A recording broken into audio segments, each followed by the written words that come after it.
So what Dr. David Kessler says he sees in President Trump's medical report is a success story.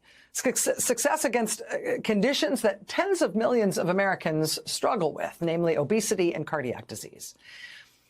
And that success, that progress in the president's own health report appears to be largely thanks to medical science. The president is on these two cholesterol-lowering drugs, this intensive lipid-lowering therapy for people at risk of cardiac disease. That treatment really appears to be working for him. We do not know if the president's documented weight loss is thanks to Ozempic or Wegovy or any similar drug. Certainly no shame if it is.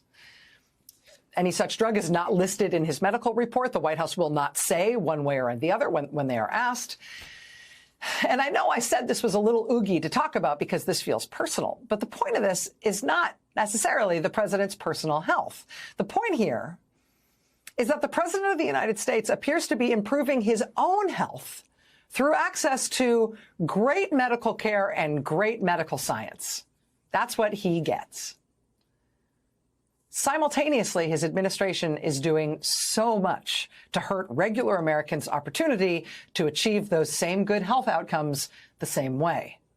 The National Institutes of Health, the government research agency that produces much of the science for these specific drugs and countless others, Trump has slashed its budget and nearly $2 billion in research grants there have been canceled.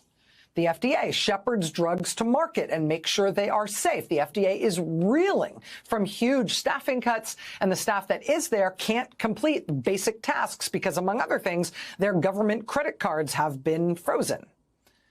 Trump and his allies in Congress are currently debating how many hundreds of billions of dollars they're going to cut from Medicaid, which provides health insurance to tens of millions of Americans.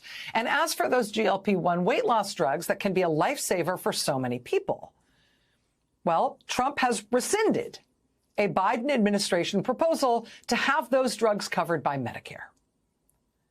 Even as the White House says maybe weight loss drugs will get a big price cut. They'll solve it with deals, if you want to believe that. But they're undoing the plan to have them covered by Medicare, which puts at risk the opportunity for tens of millions of Americans to benefit from those kinds of drugs. President Trump is personally benefiting in his own health from the scientific and medical infrastructure the U.S. government has built up over decades.